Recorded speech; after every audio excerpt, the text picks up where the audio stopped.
File मध्ये जे आपल्या देशाचे पंतप्रधान नरेंद्रजी मोदी यांचे जे नाव आलेलं आहे त्याच्या विरोधात आरएसएस मुख्यालयावर भारतीय राष्ट्रीय काँग्रेस व वंचित बहुजन आघाडीच्या संयुक्त मोर्चा असा भव्य दिव्य मोर्चा जिथे नागपूर जिल्ह्यामध्ये नागपूर शहरामध्ये निघालेला आहे।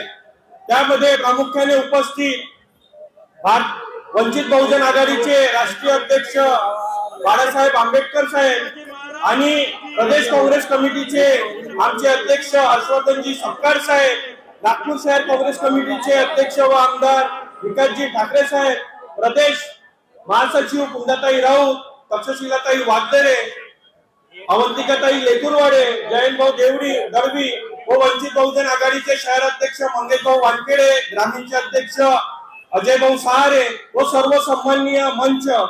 आपण पाहिलं असणार की संपूर्ण दुनियामध्ये देशामध्ये एकच चर्चा सुरू आहे एक्सट्रीम फाईल, आणि त्या एक्सट्रीम फाईल मध्ये आपल्या देशाचे पंतप्रधान यांचं नाव येते आणि त्यानंतरही त्यांच्याकडून आतापर्यंत त्याच्यावर काही बोलणं झालेलं नाही। त्यांचं नाव आल्यानंतर काही त्यांनी स्पष्टीकरण दिलेले नाही। त्यानंतरही आरएसएस हे चुप्प बसलेला आहे, शांत बसलेला आहे। म्हणून आज आरएसएस येतो की नागपूर जिल्हा ग्रामीण काँग्रेस कमिटीचे जेव्हा कार्यकर्ते इथं मोठ्या संख्येने याला निघाले तर त्यांना अटक करण्यात आली आहे।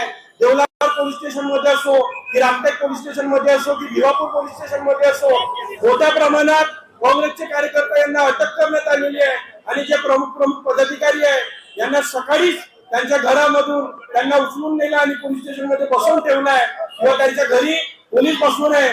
म्हणजे मोदी आपल्यापासून किती भीते किंवा आरएसएस वाले आपल्यापासून किती भीते आपल्याला समजू येत आहे।